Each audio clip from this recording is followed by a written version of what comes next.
My roommate fell from the bunk bed and died. The sweet little girl who always smiled and greeted everyone was now just a mangled corpse.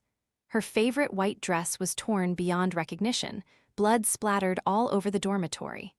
Yet, the next morning, Nara Jang acted as if nothing had happened.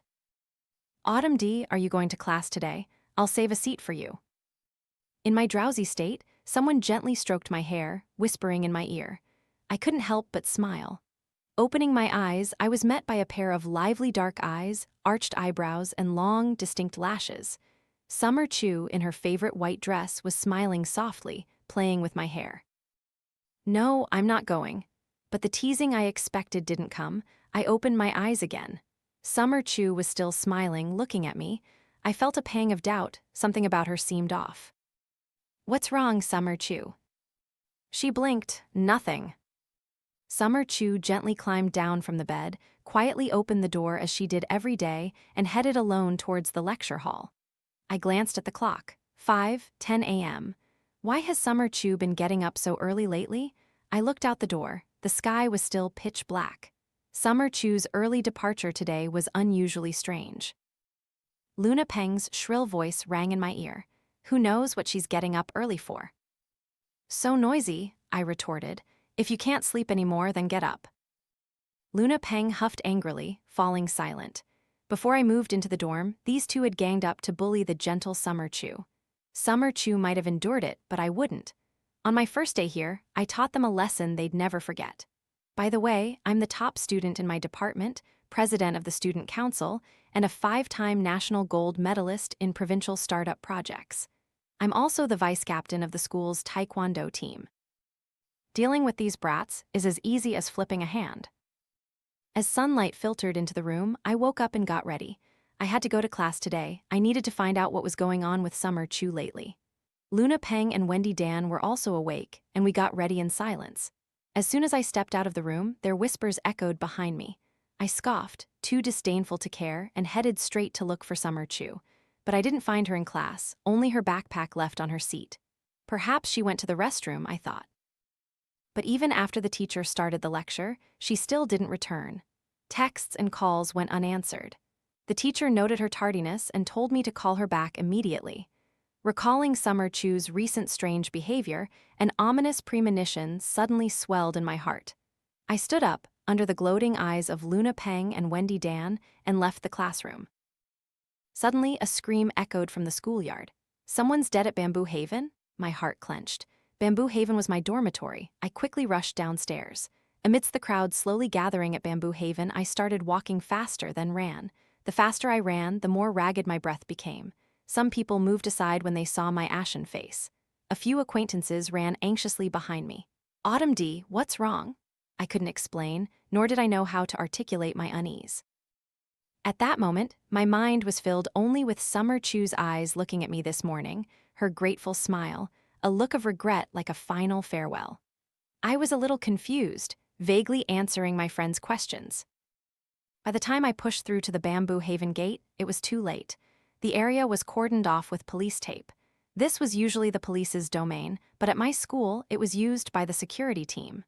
Burly men with stern faces stood blocking the gate, letting no one in. Someone asked, "Which dorm? Who died?"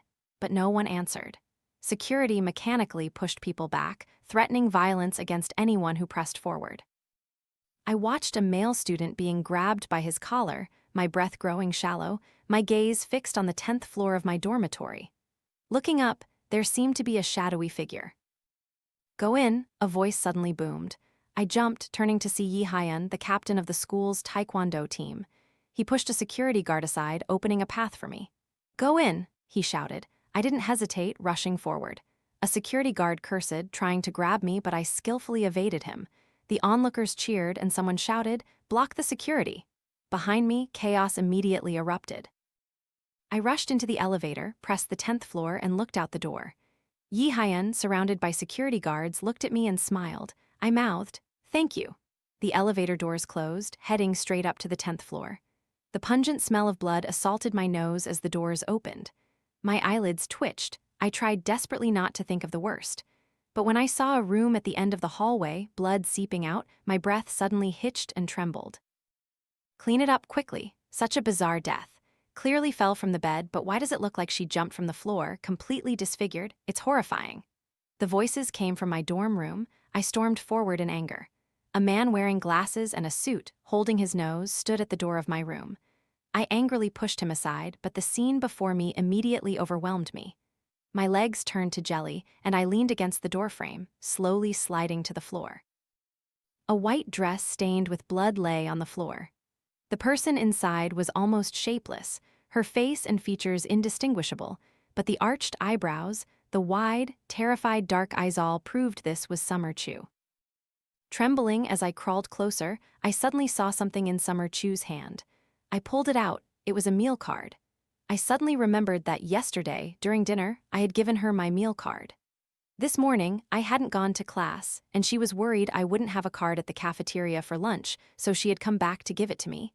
I couldn't hold back anymore. I grabbed Summer Chu's hand and sobbed uncontrollably. Where did this person come from? What are the security guards doing, letting her in? Get her out now and tell her not to spout nonsense. The man in the suit whom I had pushed angrily ordered his subordinates to seize me. I didn't resist, only asking, "Why is she like this? For what reason?" No one answered. As I tried to rush in again, the police cars arrived. The police took over the scene, maintained order, and took Summer Chu's body away. I stared blankly at everything unfolding. News of Summer Chu's strange death spread throughout the school. When I finally calmed down, the school forum had become chaotic. I hid alone on the rooftop, searching through the trending posts.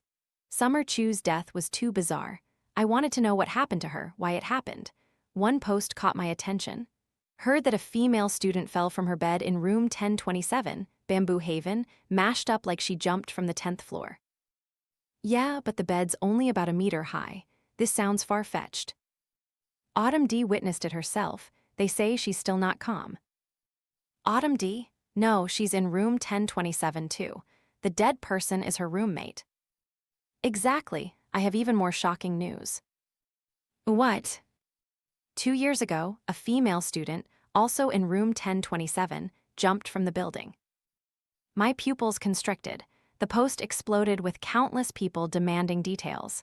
The user, Whispers of Vengeance, quickly revealed the secret from 2 years ago. 2 years ago, a freshman, newly enrolled, flirted with a senior who had a girlfriend. Later, she frequented nightclubs and associated with bad crowds. She took out high-interest loans, all kinds of student debts, consumer loans, and unsecured loans. Finally, unable to repay, she stole an expensive bracelet from her roommate. When discovered, she jumped to her death. Coincidentally, that person was also named Summer Chu. My head spun. Also named Summer Chu. A strange atmosphere suddenly spread, and the forum fell into an eerie silence until another question was raised. Has Summer Chu from 2 years ago returned? No one answered. Everyone lived in Bamboo Haven dorms. After a long silence, Whispers of Vengeance posted, "She's back." My spine tingled. Even though I didn't believe in ghosts, I shivered. Summer Chu's mangled body, I would never forget it. From a height of less than 2 meters, how could she have been so disfigured? Moreover, Summer Chu only returned to the room to return the meal card. She didn't need to climb the bed. Could the real reason be Summer Chu from 2 years ago? My mind was flooded with questions, but I still didn't believe in the supernatural. I suspected foul play, someone staging the scene. I replied, "Summer Chu was absolutely not killed by a ghost, as you say. I will investigate thoroughly." After I replied, a few people recognized me and asked about my situation. I said I was fine, thanking them for their concern. Whispers of Vengeance replied, "Ghosts are not always encountered, but they are terrifying. Autumn D, don't underestimate it, you'll die."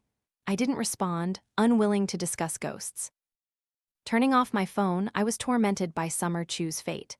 I was preoccupied with Summer Chu's matter, and I thought of the first object to investigate, Summer Chu's backpack. Recently, Summer Chu had always gone out very early. Before, I guessed she went to study. But now, thinking back, perhaps Summer Chu had encountered something. Thinking of the way she looked at me this morning, it seemed she had known she would meet with misfortune. I had to find Summer Chu's backpack, to find clues before the police collected it as evidence. The lecture building was deserted. After this incident, no one at school was in the mood for class. Everywhere I went, I heard whispers about Summer Chu's death. Some were horrified, some suspicious, some sympathetic. I walked up the stairs like a lost soul. Just as I was about to enter the classroom, I suddenly heard Yi Hyan's anxious voice. Autumn D. Looking up, I saw many classmates and friends standing there, all looking at me with concern. Summer Chu's death was a huge shock to me. We met in our freshman year. At that time, I was obsessed with the stone hot pot in the school cafeteria, where she worked part-time to pay her tuition. Once, I dropped my meal card, and she braved the rain to return it before dinner, her hair soaking wet but still smiling brightly. Remember to come eat stone hot pot tomorrow. From then on, we became close. And later, because our personalities complemented each other, we became the best of friends. I'm fine now, I said with a faint smile, telling them not to worry. Then I walked straight to Summer Chu's backpack. It was still there, I hugged it. No one has touched it yet. You can open it and see. The police will probably be here soon. Yi Hyan's father worked at the police station. His position seemed quite high. I followed Yi Hyan's advice. While everyone helped me keep watch for the police outside, I opened Summer Chu's backpack. Neatly arranged textbooks and school supplies, I took them out one by one. After all these things were taken out, an envelope wrapped deep inside the backpack fell out, dropping to the ground. I picked it up, flipping it over. To my dearest Autumn D. My pupils trembled. Summer Chu's death indeed had a hidden story. I didn't avoid Yi Hyan and the others, my hands trembling as I opened the envelope. As soon as I saw the first line, I covered my mouth, choked with emotion. Autumn D. I think I'm going to die soon. Beside me, the gasps of astonished male students echoed. A female student who knew Summer Chu, seeing this opening line, sobbed, covering her mouth with her hand. Summer Chu knew she was going to die. She wasn't assassinated, nor was she brutally murdered. She had anticipated her own death. I bit my lip until it bled, the pain engulfing me. I tried to calm myself, continuing to read, but my chest still trembled, my hands shaking so much I couldn't see the words clearly. I let go, placing the letter on the table. A dozen people in the room collectively held their breath. I took a deep breath, trying to suppress the pain, looking at the suicide note Summer Chu had left for me. Autumn D. I think I'm going to die soon. I don't know if I'll still be in this world when you read this letter. If something happens to me, please don't be sad. I think I'm just making a choice, a cowardly choice, but one that truly makes me happy. I'm so tired. I don't know since when I always felt my parents staring at me. It's been a long time since I've truly been happy. I want to laugh, but their stern eyes appear in my mind. I can't laugh. The corners of my mouth stretch, making my face ache. A few days ago, I met someone. That person was both like me and different from me. She was in endless pain, crying nonstop, constantly cursing. She said she would do something world-shattering, but in the end, she only hurt others and hurt herself. Autumn D., do you remember the day you came to the dorm to discuss changing rooms with my roommate? That day, the dazzling sunlight shone on me for the first time. I thought I would never forget that day. But if I could choose again, I wouldn't let you step into that room. Room 1027 is not safe. I made a deal with the person hiding inside. That way, everyone will no longer suffer, including me. I want to rest now. Autumn D., if you can move in here for me, then I can also leave for you. Summer Chu. I stared blankly at the letter until I reached the last line, still unable to believe it. Summer Chu committed suicide for me? My heart pounded. Summer Chu died in my place. I burst into sobs, unable to accept this truth. A girl choked out, terrified. The person in 1027, could it be? No one answered. Summer Chu had just died tragically. Some guessed that the Summer Chu from 2 years ago had returned. I didn't believe it, but now this suicide note gave the answer. The Summer Chu who committed suicide years ago had returned, and after 2 years, killed Summer Chu, who had the same name. The death was exactly like the scene of her jumping from the building that year. Summer Chu had made some kind of deal with her, exchanging her life so that everyone would stop suffering. I didn't understand. Everyone will no longer suffer. But my Summer Chu couldn't have died in vain like this. I wiped away my tears, said goodbye to the crowd, closed the classroom door, silently nodded to Yi Hyan and the others in the class, and left. After washing my face, I gently patted my cheeks, regaining my composure. Summer Chu's death had completely fallen into the realm of the supernatural. I didn't understand ghosts, but I knew someone seemed to hold clues. Reopening the forum, before I could even find Whispers of Vengeance, a series of messages appeared. Autumn D., are you okay? About Summer Chu, you have to stay strong. Autumn, we know what happened. That Summer Chu from back then was truly a scoundrel. Sister, was the deal between Summer Chu and the Summer Chu from 2 years ago to become a scapegoat ghost? Line after line of urgent messages startled me. I immediately realized the suicide note had been leaked. Scrolling through all the notifications, I found Whispers of Vengeance's replies. Before messaging privately, I discovered he was online and active on the hottest post. Hesitating a bit, I clicked. An image appeared before my eyes, me, sobbing, covering my mouth, looking at Summer Chu's suicide note in extreme pain. Now I understood why everyone was sending so many messages. In the post, everyone was discussing Summer Chu's death. Regrets for Summer Chu, encouragement and concern for me, and terror for the Summer Chu from 2 years ago. The post was burning hot. It seemed Summer Chu's words, "Everyone will no longer suffer," had come true. After learning that Summer Chu completed that mysterious deal, everyone collectively believed that nothing else would happen. Except for a few people near the dorm, like Luna Peng and Wendy Dan, who were still anxious, noisily demanding to change rooms, everyone else was at ease.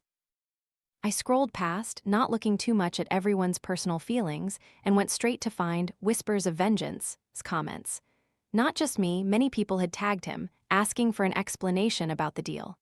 Whispers of Vengeance quickly responded, "I have read the letter. The profound compassion of Sister Summer Chu, sacrificing herself for others, truly fills me with admiration." If I'm not mistaken, the deal in the letter is Sister Summer Chu agreeing to be a scapegoat for the Summer Chu from 2 years ago. But the Summer Chu from 2 years ago, returning, is most likely not looking for a scapegoat, but for revenge. The target chosen must be someone in dorm 1027. But not Sister Summer Chu. The letter mentions Sister Summer Chu having communicated with the Summer Chu who died 2 years ago and even having feelings for each other. I don't know how she communicated with the vengeful spirit, but clearly she was acknowledged by it and could even change the scapegoat that Summer Chu chose. She changed the scapegoat to herself. Everyone must have guessed who the original target was. Sister Summer Chu sacrificed herself to the vengeful spirit so it could reincarnate and harm no one else. Of course, everyone is safe. Just as the letter said, sacrifice one person in exchange for the suffering of all to end. Tears fell again, my entire body trembled, and I pressed my lips tightly, continuing to scroll down. The emotions that had just subsided surged again. Below, Whispers of Vengeance made no more comments. Everyone sent farewells to Summer Chu. The post became even hotter because of it. I looked up, holding back tears. Summer Chu was dead for me. The Summer Chu from 2 years ago had also reincarnated. I couldn't avenge her, so what else could I do for Summer Chu? The pain of falling to her death. I suddenly thought Summer Chu, as a scapegoat, had to endure the pain of falling to her death in place of the other Summer Chu. Would she still suffer after death?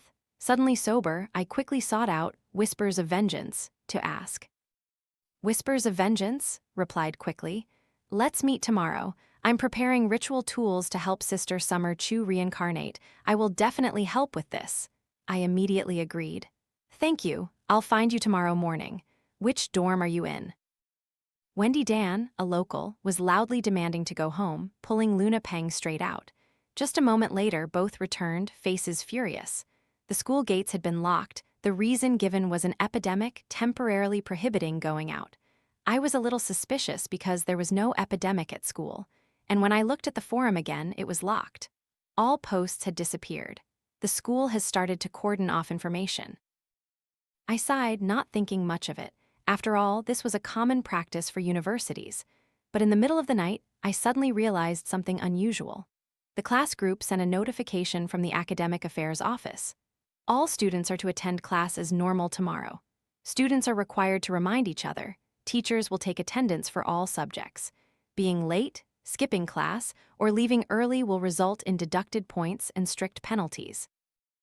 I frowned. It seemed the school was tense, hastily trying to gloss over Summer Chu's matter.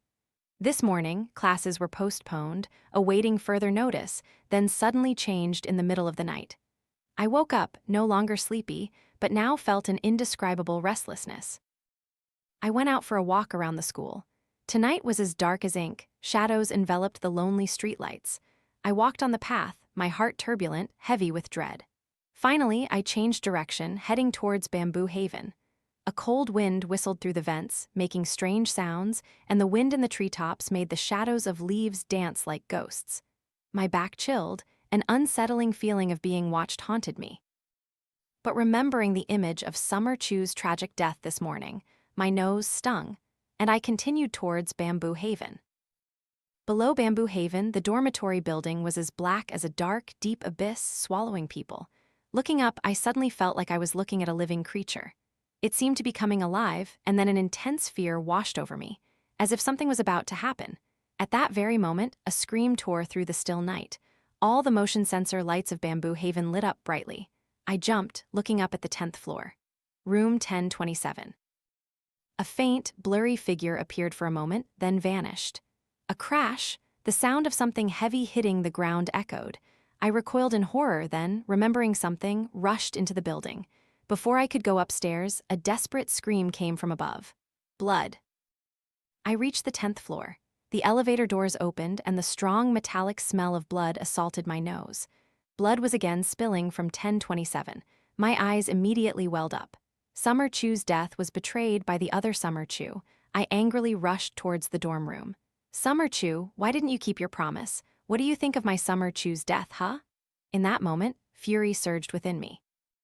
Summer Chu's death might have been for me, it might have been an escape, but it absolutely could not have been due to deception. I stormed into the dorm room, but this action was indeed too thoughtless. The scene before me froze me. Wendy Dan? Under the dim motion sensor lights in the hallway, a mangled body lay sprawled on the floor of room 1027 in a pool of blood. And those clothes were Wendy Dan's, who should have been sleeping in the faculty dorms at this hour. I was utterly terrified, gritting my teeth, trying not to think of horrifying things, but suddenly my forehead turned cold. A drop of water fell on my forehead, my neck immediately stiffened, and my entire body was suddenly enveloped by a cold current, trembling uncontrollably. This sensation I had only experienced once as a child, when facing the wild northeast lake at Beeksand School. Something was watching me. Trembling, I looked up, my pupils constricted. A deformed humanoid creature was hanging from the ceiling, its empty eyes staring at me. "You want to hear a story?" A clear voice rang out from above. My heart seemed to stop. I stared in horror at the grotesque creature hanging there, my entire body stiff and immobile. Its face, patched together with scraps of flesh, was trembling. It was speaking. The drop of water that fell on my forehead turned out to be black blood from its arm. Its twisted hand slowly reached towards my head, my entire body cold. Under the lifeless gaze of those eyes, I completely lost the ability to resist. That hand continued to approach, the dark shadow gradually bent down, the face patched with scraps of flesh slowly getting closer to me. Death, I felt true death. And in this moment of danger, a hand from behind suddenly pulled my dazed body. I fell out of the dorm, turning my head. Summer Chu. The dorm door slammed shut, blood splattered everywhere, and fear returned, paralyzing my nerves. I struggled to my feet, fleeing downstairs. Not until I ran into the crowd gathered because of the screams did I regain a bit of consciousness. I sank to the ground, my entire body trembling. What I had just witnessed was not an illusion. If Summer Chu hadn't saved me at the last minute, I dared not imagine if I would have survived. That thing was a ghost. It was the Summer Chu who died by jumping 2 years ago. She had truly returned. Everyone was astonished. Screams came from all directions, telling everyone, Summer Chu killed someone again. I silently watched everyone discussing it frantically. When it was confirmed that the person who had just died was Wendy Dan, various emotions changed continuously. Didn't Summer Chu make a deal with Sister Summer Chu to reincarnate? Why is she appearing again? What do we do now? I'm so scared, I don't want to stay here anymore.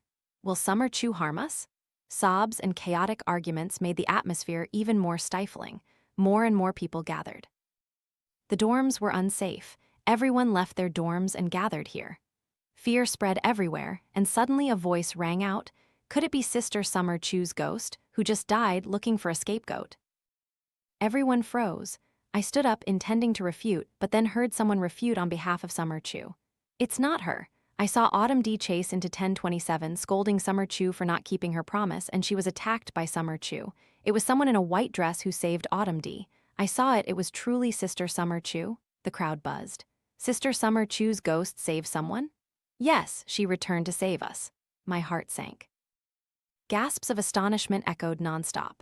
Someone pressed, "Then where is Autumn D?" Everyone began to search. I propped myself up on my knees, trembling, and said, "I'm here." I recounted everything. Even just briefly describing the demonic form of Summer Chu, many people were terrified. In less than 2 days, 2 lives had tragically died in room 1027. Now, with someone witnessing it firsthand, fear immediately reached its peak. Yi Hyan and my friends came to comfort me. I couldn't hold back tears, sobbing amidst the crowd. A moment later, the security team arrived to maintain order, along with the man in the suit and glasses. Wiping away my tears, I nodded my thanks to Yi Hyan and walked straight towards the man with glasses. The man in glasses seemed to have just woken up, somewhat irritated, ordering everyone to quickly return to sleep. He completely failed to recognize our fear and cared even less about Wendy Dan's death. "Everyone return to your dorms. We and the police will handle this." "Now, everyone return to your dorms," I said. The security guards shouted, waving their batons, chasing everyone away. But they didn't know that this matter had gone beyond the control of the so-called school security team and the police. No one dared to return to the dorms at this moment. I angrily kicked him in the stomach. And a female student's first kick sparked resistance from everyone. The crowd's emotions erupted. The terrified people rushed forward, overturning the security team, engulfing the terrified man with glasses. I stood outside the crowd, took out my phone, and hesitated to dial a number. Today's events had also gone beyond my control. Before I could even dial, an email suddenly arrived in my inbox. At the same time, many people's phones lit up, receiving emails simultaneously. Sender, Summer Chu. Sister Summer Chu sent me an email. Didn't she die? I got one too. What do we do? She's dead. Why is she looking for me? In the middle of the night, a classmate died tragically, and her ghost sent an email. I heard no small amount of frightened screams. But Sister Summer Chu was a good person. The evil ghost is the Summer Chu who jumped 2 years ago. Sister Summer Chu is innocent. Maybe this email wants to tell us something.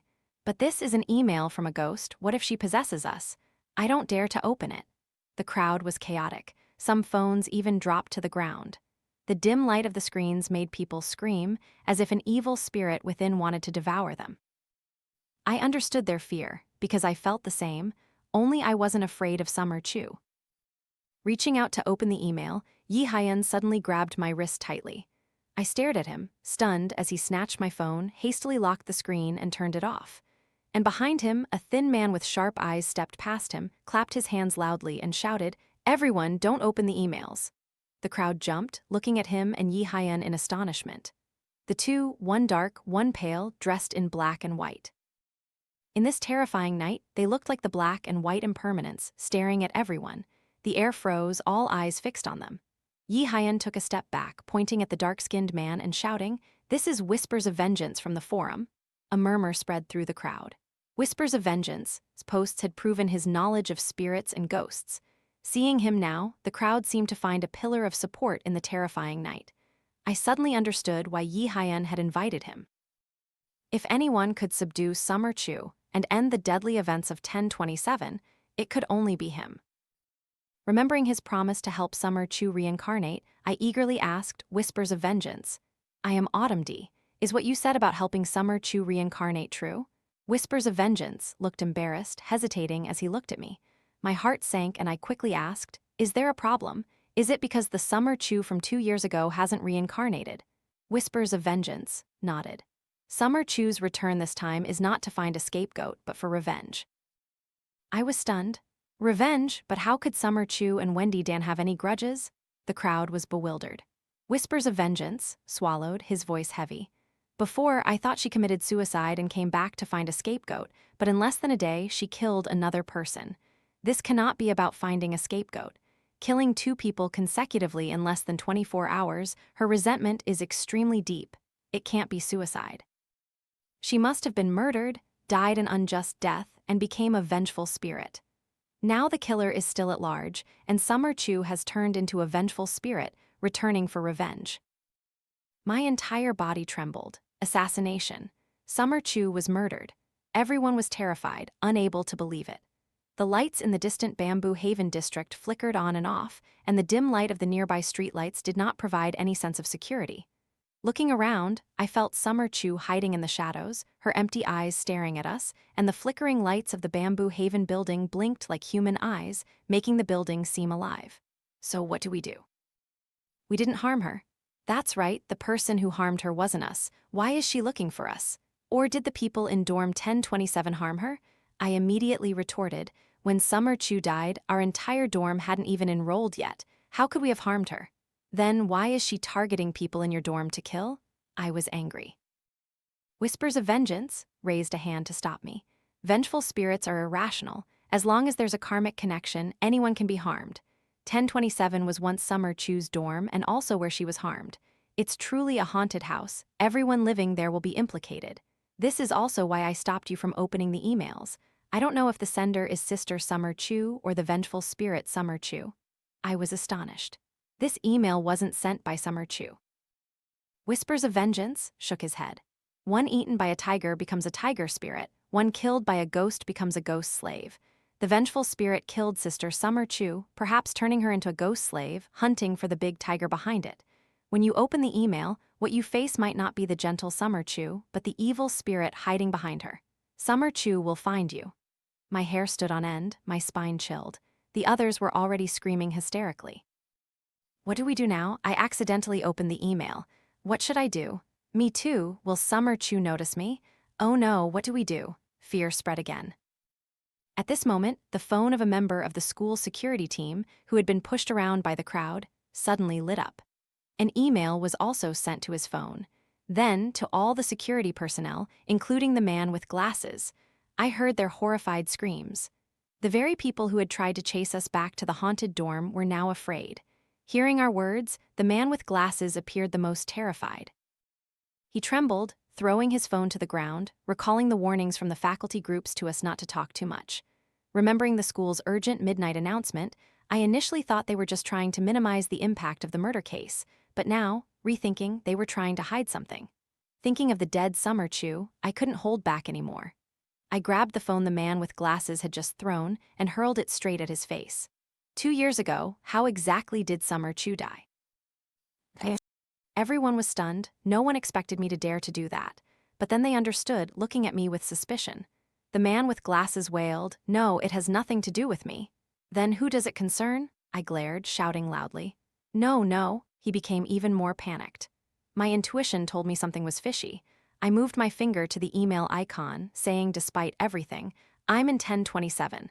I've already faced the evil spirit Summer Chu. I'm already involved with her. She won't let me go. But if you don't say who killed her, I will definitely drag you down with me." The man with glasses recoiled in horror, raising his hands to stop me, trembling uncontrollably. I was about to rush forward, but Yi Haiyan pulled me back. "Autumn D, are you crazy? Someone will die." Suddenly, the room fell silent. Everyone heard the man with glasses fall to the ground, collapsing and shouting, "I can't tell, they'll kill me." Summer Chu's death truly had a problem. I calmed down, looking at him coldly. The man with glasses realized in horror that he had let slip, his voice trembling. You tricked me. Who are they?" Someone in the crowd sneered. The man with glasses angrily scrambled to his feet, but said no more, turning and hastily trying to sneak away. But hearing that Summer Chu's death had a hidden secret, nearly 1,000 students gathered here in fear would never let him escape.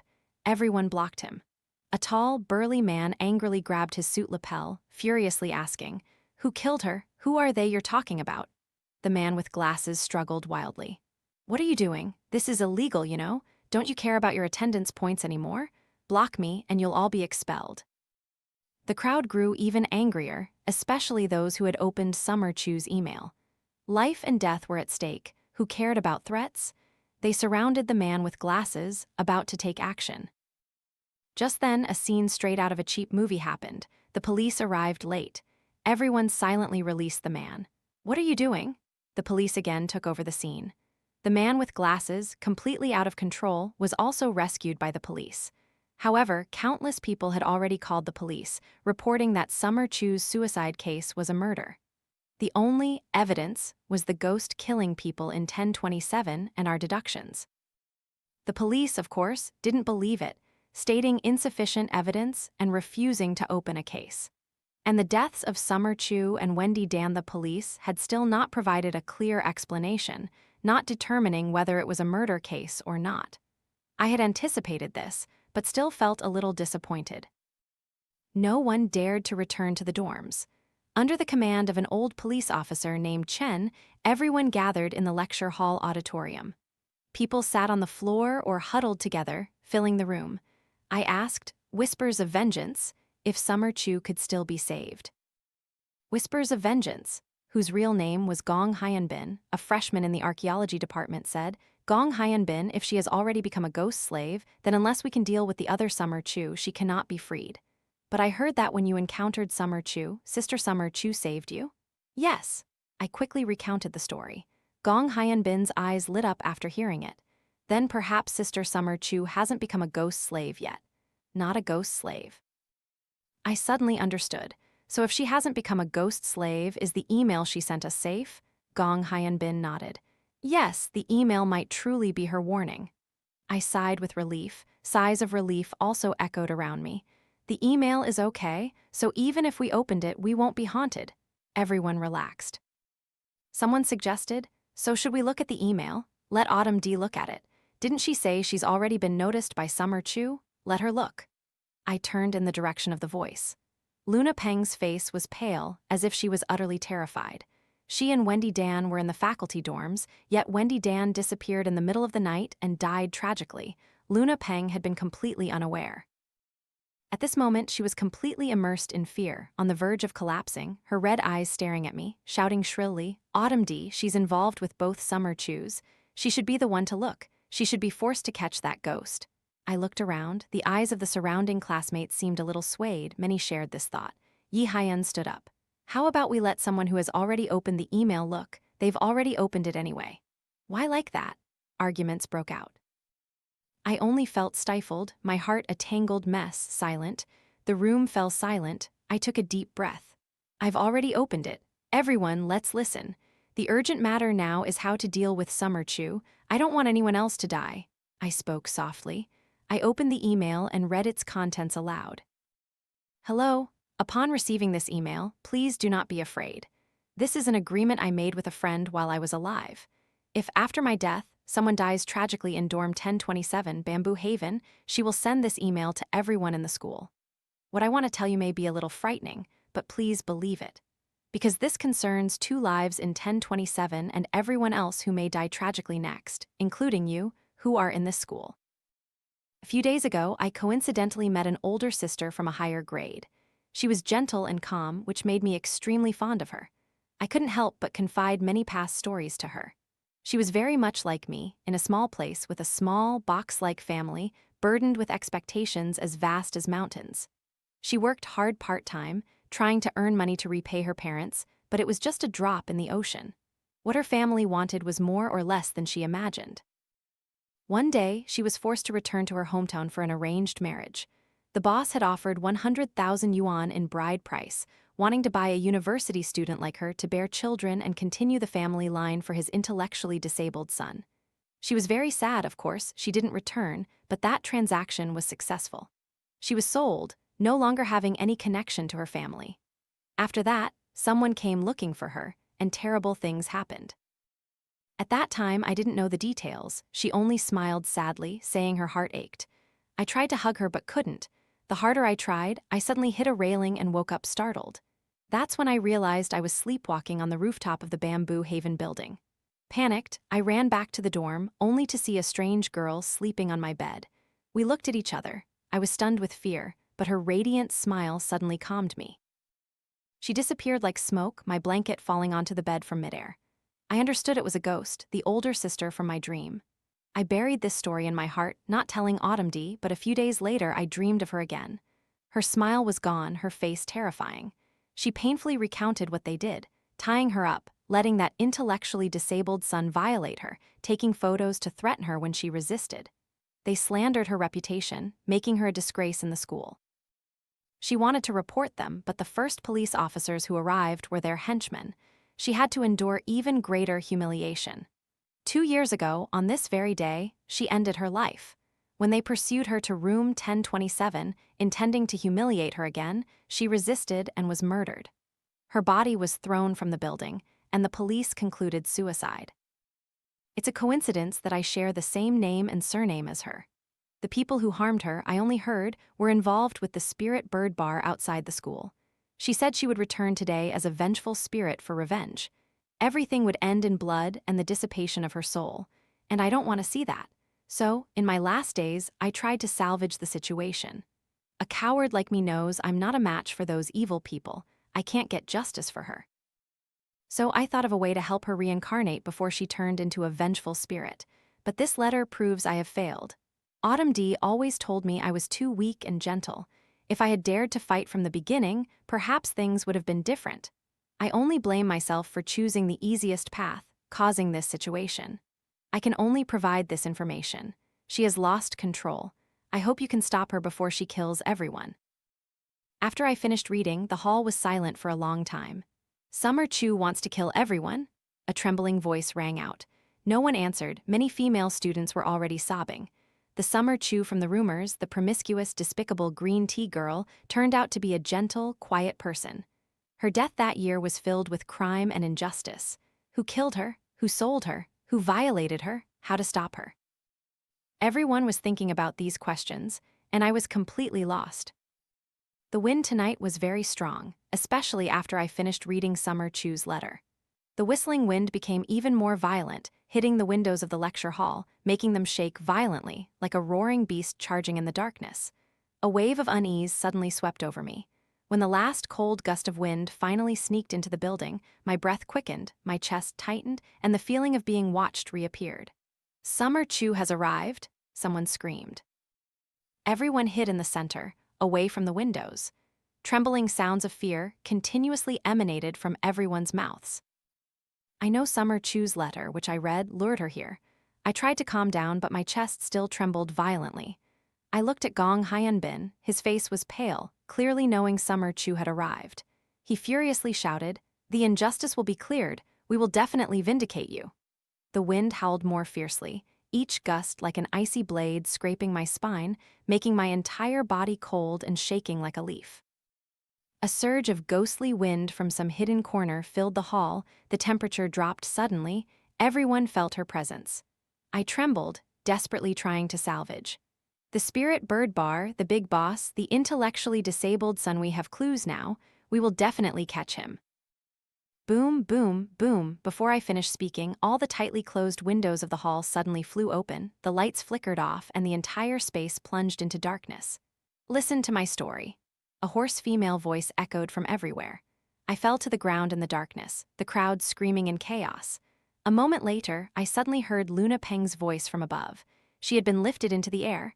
I immediately understood what Summer Chu wanted to do. She came to kill, intending to throw Luna Peng down in front of everyone. My heart pounded. I looked in horror towards Luna Peng, my knuckles clenched until they were white.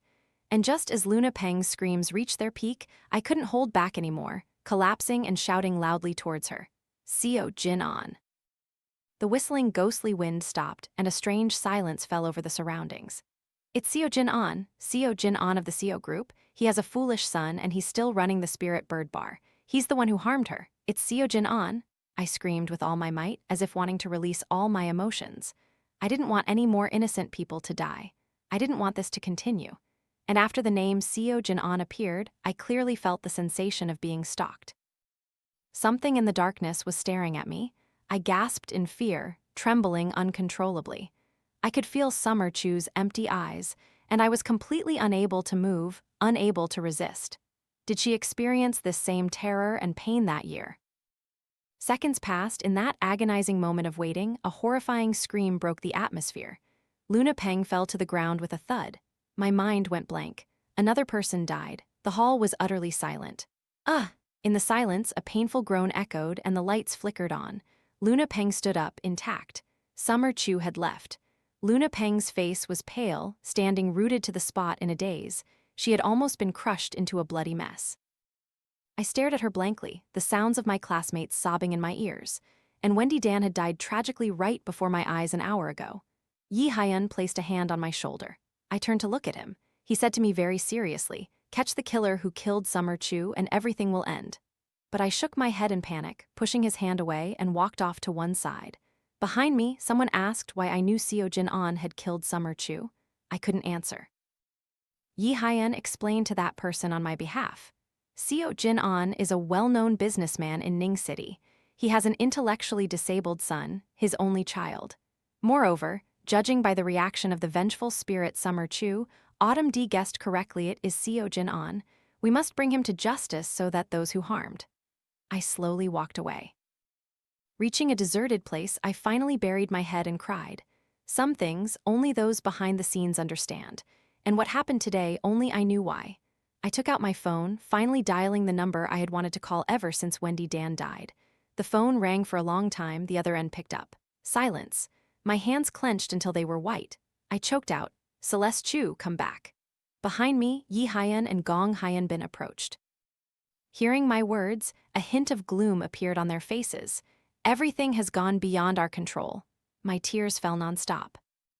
Everything had to start 2 years ago. That year, by a chance encounter, Yi Hyan, Gong Hyanbin, Celeste Chu, and I met in a bar.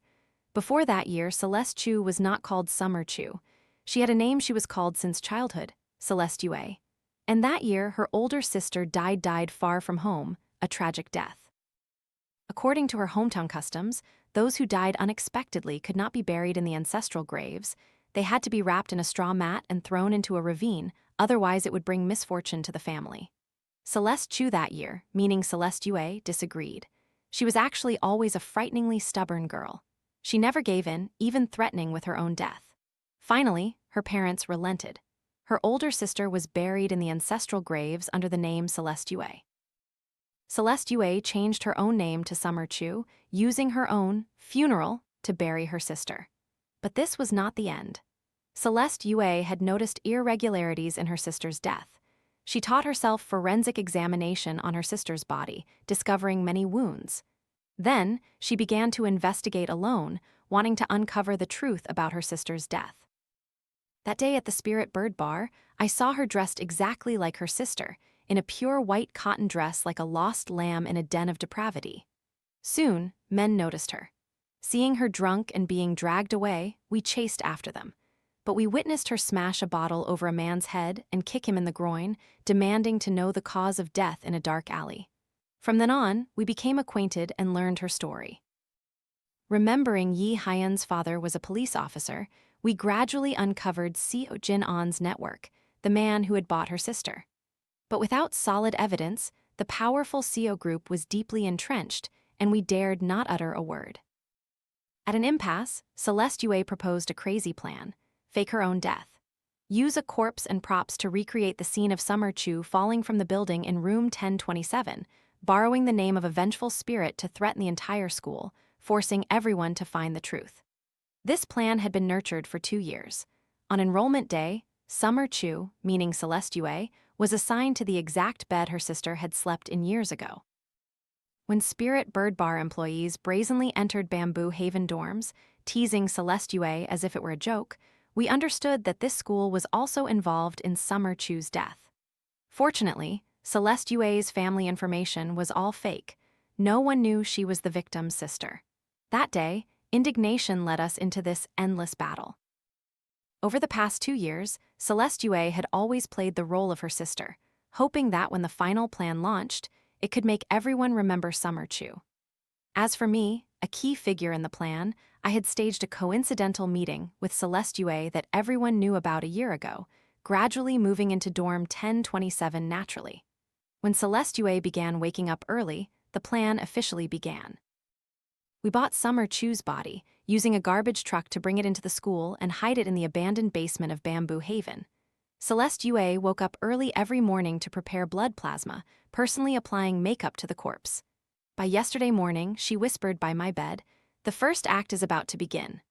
I, as planned, played the role of an audience member, describing what I saw to everyone, spreading fear. Yi Hyan was responsible for coordination, ensuring I appeared at the right time at all crime scenes on every stage.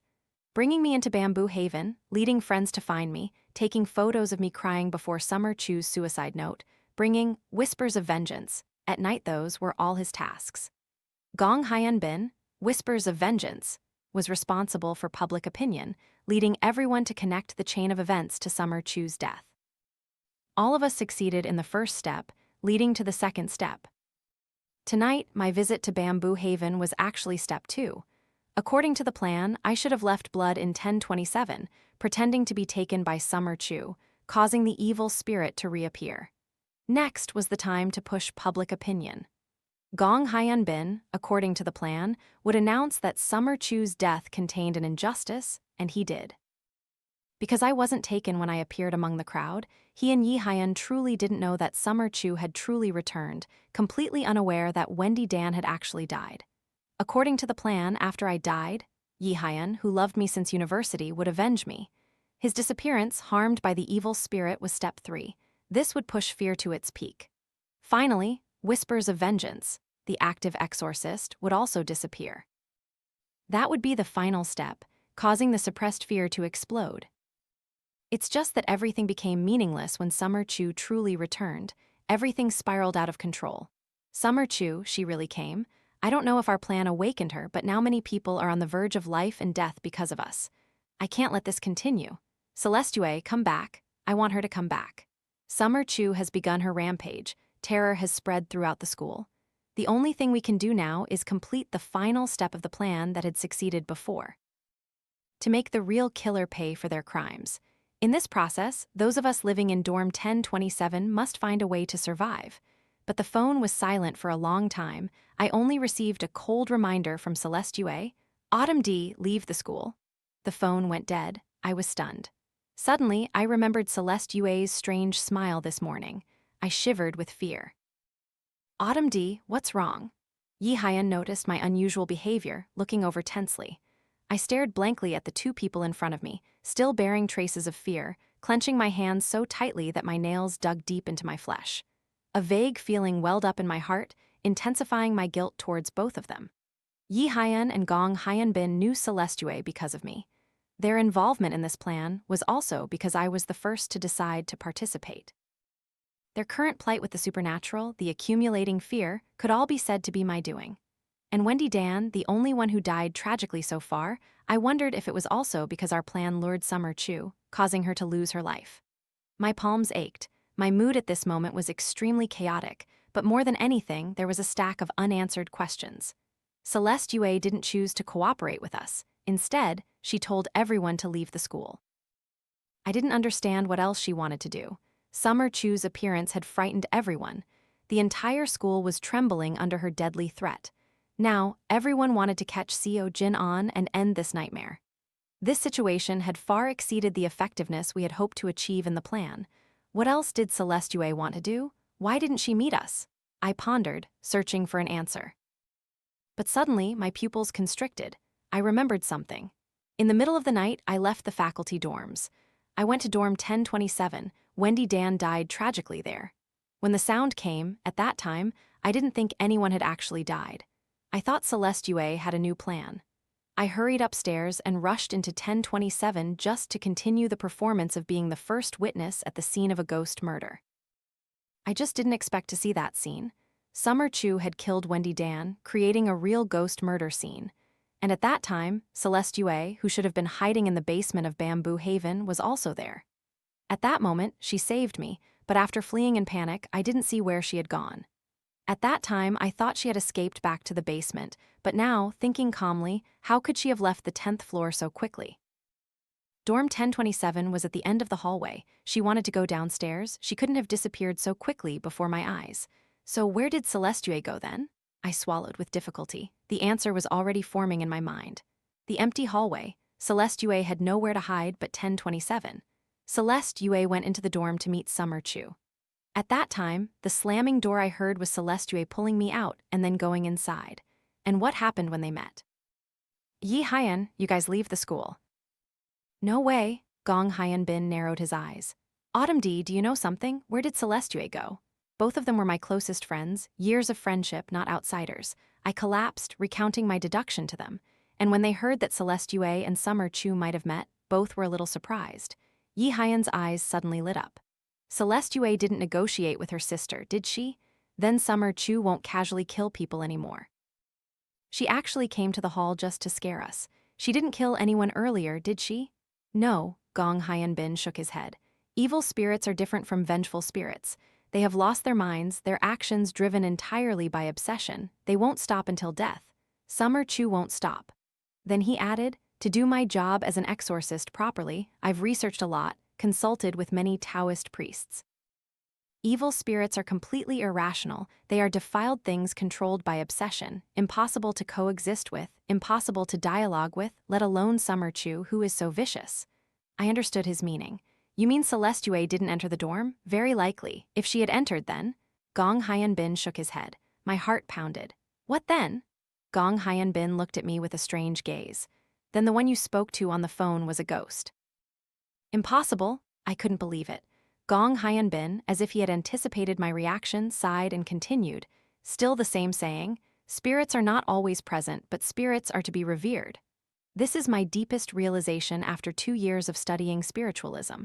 Autumn D, from the moment we decided on that plan years ago, perhaps all of us stepped 1 foot into hell. Celeste Yue's plan was too reckless. I didn't know how to answer. If I had known someone would die, I wouldn't have agreed to participate. But now I was riding a tiger and couldn't get off. Yi Hyun heard our regrets, hesitated a moment, but still delivered bad news. My father just called and said many people are screaming for the police to arrest Seo Jin-on. But after 2 years of gathering evidence, it's too late. If there's no valid evidence when the case is opened, they cannot prosecute according to procedure.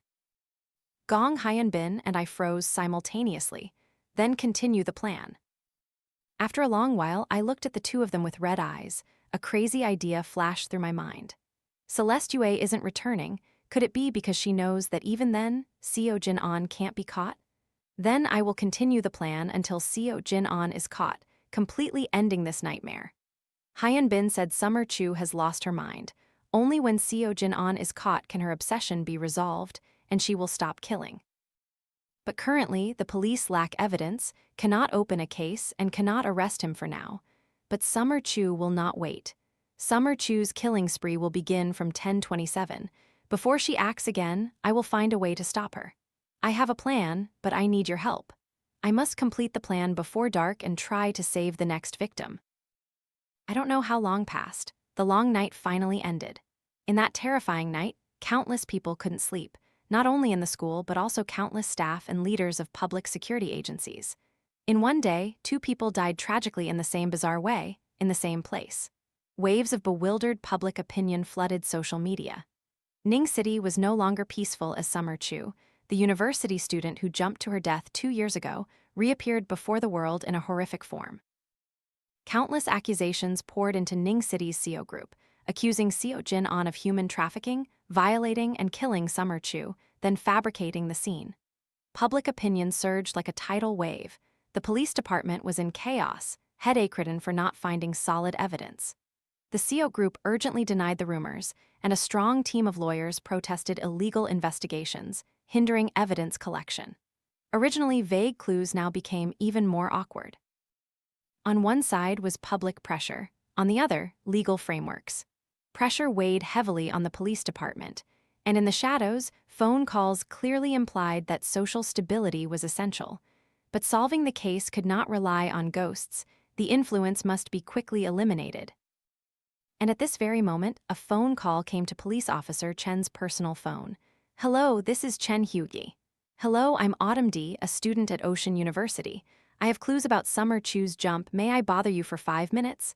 The sound of a chair moving, footsteps moving away, a skeptical voice rang out. Go ahead.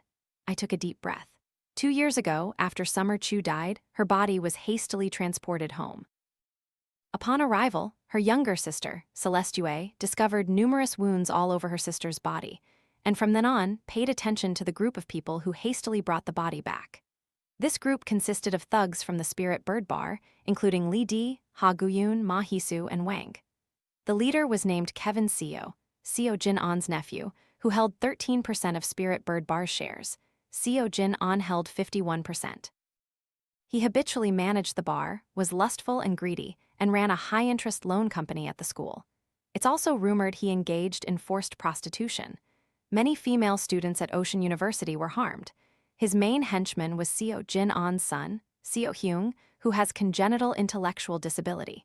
To continue his family line, he trafficked women for years as reproductive tools for his son. Summer Chu was one of the victims that year. Additionally, there were insiders at Ocean University who colluded with Seo Group. Principal Wang Zhen's son, Victor Wang, the one who was surrounded by students last night and rescued by you, had many financial transactions with Kevin Seo. This is all the evidence I've collected. Officer Chen Huyi, can you take action now? Ending the question, I received a glass of water from Yi Haiyan, took a sip, and leaned back in my chair. A moment later, HMPH thought you had some evidence. We'll verify it soon. Can we catch them? The police will follow the investigation process step by step. You wouldn't understand, don't ask anymore. A long beep sounded. Yi Haiyan, standing behind me, rubbed his forehead, understanding why I had asked for this police officer's phone number. Yes, the police officer who came to the scene last night was connected to them. So he heard all the clues. Haiyan Bin, continue the plan. Understood. Gong Haiyan Bin left the room. The plan had to continue. As Celeste Yue had originally anticipated, Haiyan Bin would launch the public opinion campaign. The preparations made earlier were not in vain, only this time they had to be used my way. I would be crazier than Celeste Yue, many times more despicable, if madness could save everything. That morning would surely be an unforgettable one. News quickly dominated the media. Amidst the panic of Ocean University students, worried parents, and those with their own agendas, information about the tragic deaths of female Ocean University students continuously became the focal point. 2 Ocean University female students died tragically yesterday, their bodies mangled in the dorm. The truth behind the roommates' jump 2 years ago. What's going on? Is it true? Oh my God, I heard 2 years ago a local company boss bought a girl to be a baby factory for his intellectually disabled son. She refused and was forced to jump. The 2 girls who died yesterday in the dorm were also mangled as if they jumped. Is it true? Confirmed. The nightmare that had permeated the night was meticulously laid bare. The case of 2 Ocean University students dying tragically, along with rumors of a vengeful ghost seeking revenge, created a shockwave across the province and the entire nation that morning. Countless condemnations flooded the Seo Group's Weibo, almost crashing its system. Beneath the refuting posts, public opinion boiled with countless arguments. Vengeful ghosts seeking revenge? Get real, what era is this? Still so superstitious? Clearly slander. Ghosts killing peep. I'm dying of laughter. Compared to the indignation of Ocean University students, most netizens doubted the authenticity of the information, and arguments grew increasingly fierce. At 8:30 a.m. sharp, Ning City Police responded to complaints from Seo Group and the Seo Group. Lack of evidence, insufficient grounds for prosecution. They also called on the public to believe in science and promised an objective investigation into the deaths of the 2 female students. The Seo Group immediately shared the announcement. Just a few minutes later, everyone following the incident saw this news. The wave of discussion surged again, but many had already leaned towards the possibility of it being a murder case. At 8:35, an account named Eternal Regret Song tagged Ning City Police and the Seo Group, posting a video. In the video, a female student's body lay on the dorm room floor, blood splattered everywhere. Several burly school security guards were cleaning up the scene, along with a disdainful-looking man in a neat suit. Where did these guys come from? Useless security, quickly take her away? Shut up, the man with glasses shouted. The video once again sparked controversy. This time, it attracted many famous bloggers who analyzed the corpse's posture, drawing an unbelievable conclusion. It must have fallen from the 10th floor or higher to be so disfigured. Most paid attention to the words of the security guards and the man with glasses. The police haven't arrived yet, but they're already cleaning up the scene. What does "don't talk too much" mean? Who is this guy? It's Victor Wang, the son of Ocean University's principal Wang Zhen. This bastard definitely has connections with Seo Group, maybe even his father is involved. Ocean University's principal's office hastily posted a denial. Our family doesn't know Seo Group. The storm raged again, and Eternal Regret Song's Weibo post was deleted. At 11:13, an account named Parting Sorrow tagged Ning City Police and the Seo Group, posting a photo with the caption, Victor Wang hugging a beautiful woman, stepping out of a Bentley, laughing and chatting with a man as they enter the Spirit Bird Bar. The principal's son's car is fancy, over 3 million yuan, truly rich. countless netizens got involved. After only 5 minutes, the man's identity was revealed. Seo Jin-on's nephew, Kevin Seo. Ocean University's official Weibo crashed. A family claims not to know Seo Jin-on, yet the son is close friends with the only male of the Seo family. Don't tell me he bought such a good car himself. No way, I've checked their salaries. His highest annual salary is 300,000 yuan. Where would he get the money to buy a car? Someone attached a photo with the comment. As more people paid attention, a series of photos of Wang Zhen entering high-end clubs and owning multiple villas were exposed. Ocean University's principal's office was silent. Ning City Police remained silent. At 1:30 p.m., the Disciplinary Inspection Commission announced an investigation into Principal Wang Zhen's corruption. At 1:44 p.m., information about Kevin Seo's high-interest loan company at Ocean University, using photos to coerce victims into prostitution, was circulated across the internet. After many people paid attention, all evidence was compiled and sent to the Disciplinary Inspection Commission and tagged Ning City Police and Seo Group. The police did not respond. At 3 p.m., silence continued. At 5 p.m., public opinion became more fierce, but the police remained silent. At 5:30 p.m., Seo Group employees photographed Seo Jin-on and Kevin Seo drinking tea in the company building and posted it online. I knew the time had come. Gong Hyun-bin released the crucial piece of my plan. At 5:45 p.m., an audio recording appeared, causing social media to explode. Hello, Chen Hyugi. Hello, I'm Autumn D., a student at Ocean University. I have clues about Summer Chu's jump. A disdainful laugh. We'll verify it. Can we catch them? The police will follow procedures. If you don't understand, don't ask. The police knew the clues but did nothing. The police are on Seo Jin-on's side. Accomplices, is there no justice in Ning City? From this point on, public opinion completely erupted. Compared to dark forces still evading the law, people were even more afraid of corruption from within. When darkness hid itself under the guise of justice, it made people even more terrified. The Summer Chu case at Ocean University had completely become a national focal point, public opinion erupting uncontrollably. Seo Jin-on and Kevin Seo were taken in for questioning. At this point, I also had to prepare for the next step. Night fell, turning into late evening. Yi Hyun returned after a busy day, shaking his head and slumping into a chair, panting. I poured him a glass of water, knowing that there was still no news of Luna Peng. Since Summer Chu left last night, Luna Peng, who had been screaming on the ground, had disappeared without a trace. At the time, we didn't notice. Others saw her leave, but out of fear of being haunted, they didn't dare to follow. Luna Peng simply vanished. No one knew where she went. Only her social media accounts were still active, demanding Seo Jin-on's death and urging the police to enforce the law. I could feel her fear. I tried to contact her but received no reply. Luna Peng was hiding somewhere, refusing contact with everyone, especially me. Celeste Yue was still unheard from. I didn't know if she was in Bamboo Haven, as the area had been cordoned off by the police and no one could enter anymore.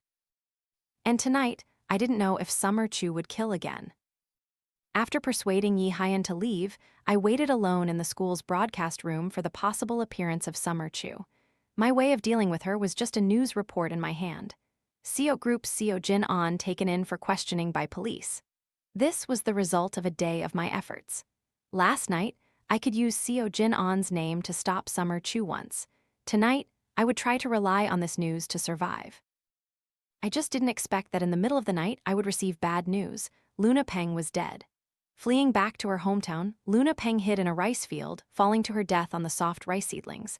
Beside her body were several loudspeakers.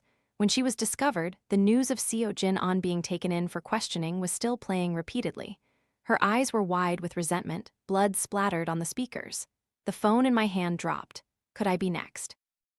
At this moment, I bowed my head, looking at my hands, and felt no fear anymore.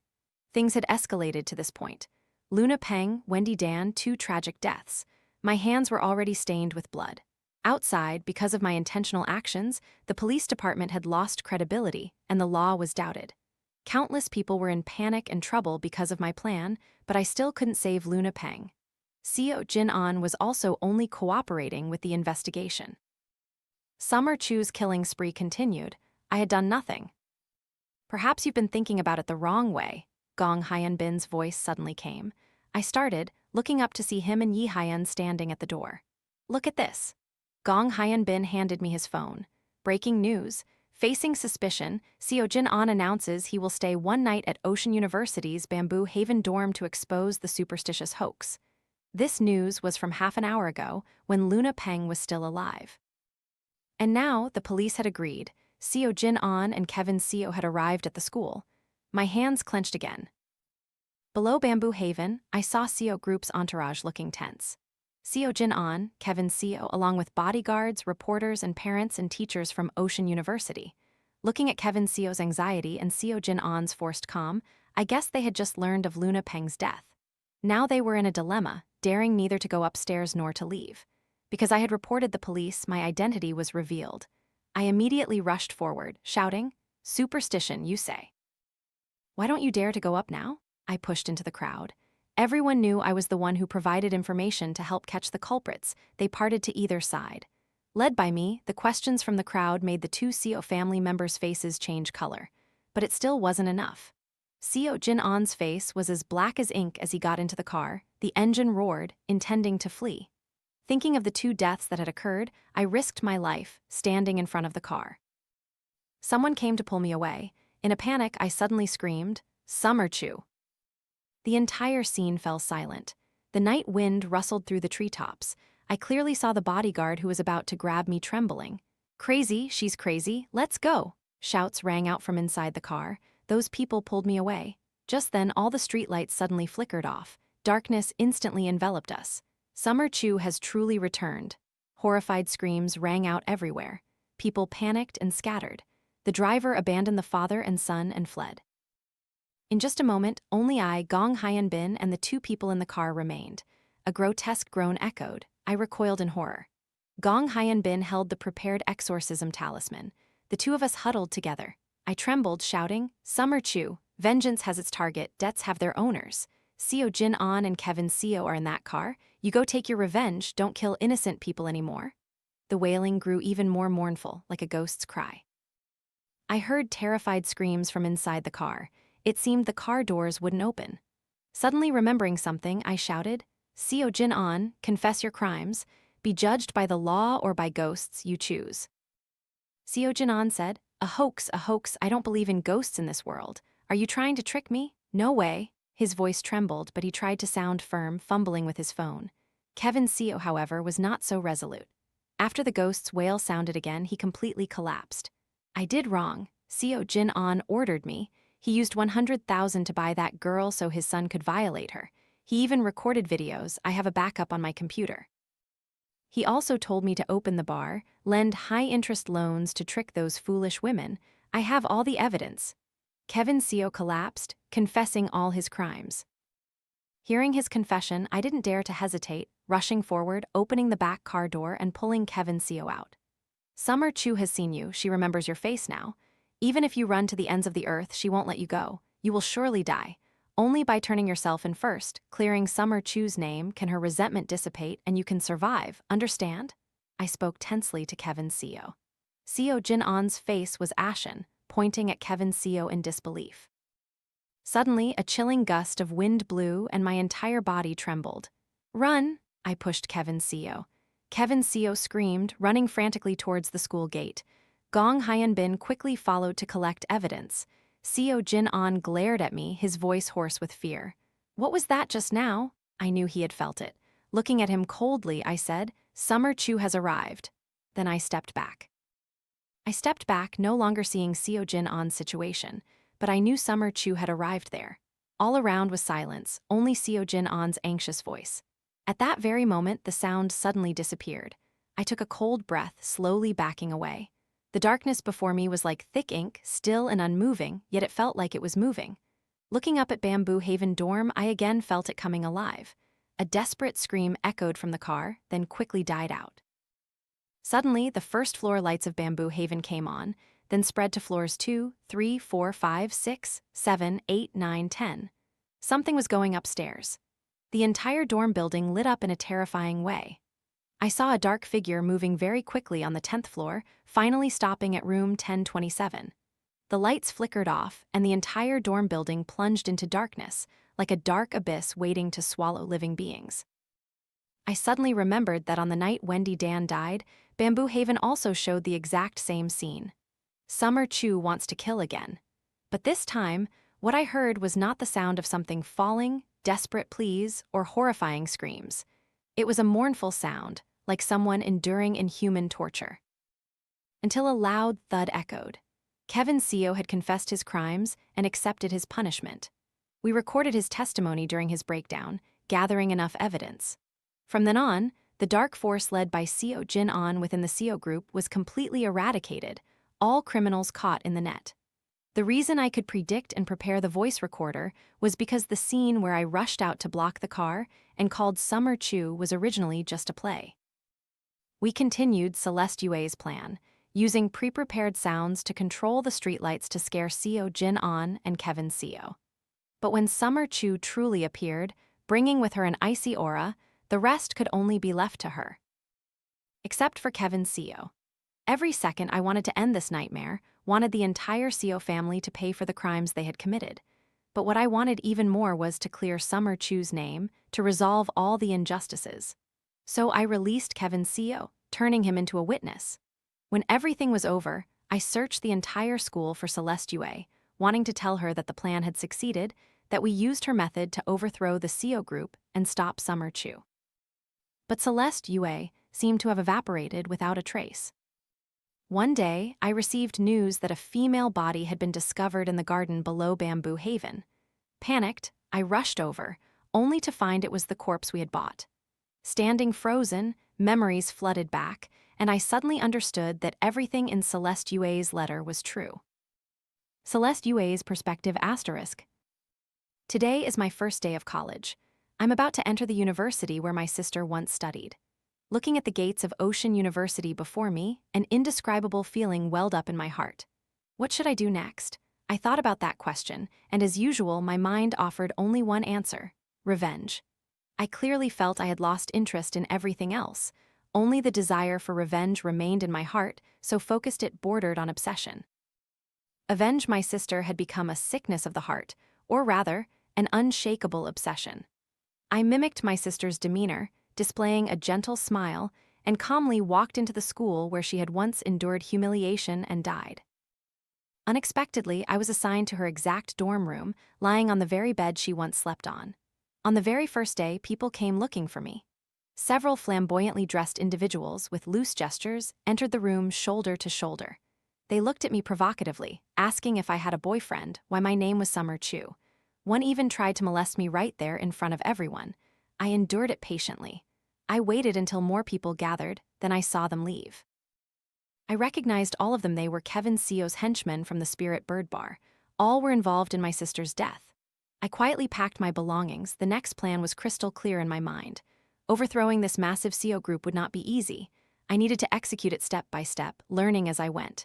In this solitude, I heard thugs came into your rooms. Is everyone okay? I started. Looking up, in the warm sunlight, Autumn D stood at the doorway, gently tapping her hand. I'm Autumn D. If you need anything, just contact me. I can help with anything. I knew the last sentence was meant just for me. Still dazed, she pinched my cheek. Autumn D blinked, smiled, and left. I clenched my lips, continuing to think about the plan. But this time was different. I had a teammate. The female student's body was finally transported to Bamboo Haven, stored in the cold basement. My plan officially began. As night fell, I went down to the basement alone. Looking at the lifeless body, I thought of my sister's appearance when she took her last breath and began to prepare her. Desecrating a body is illegal. These things could only be done by hand. Everything else, including buying the corpse, had to be done under a personal name. While applying makeup, I suddenly felt a probing gaze. I thought someone had discovered me, but looking around, I saw no one. Suspicious, I carefully hid the body and returned to my room.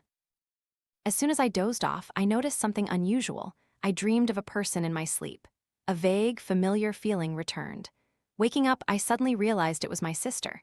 She was wearing a simple white dress, but her face was indistinct.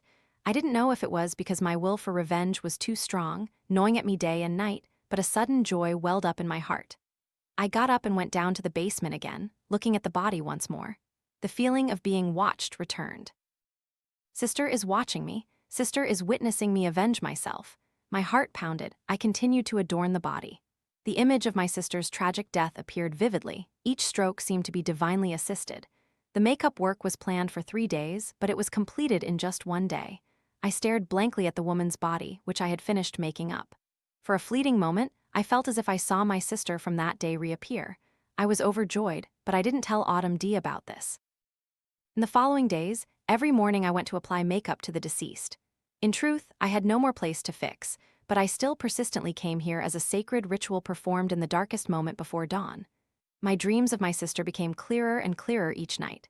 Finally, I felt the time was ripe and decided to start the plan tomorrow. I tossed and turned, falling asleep with unease about the unknown of tomorrow.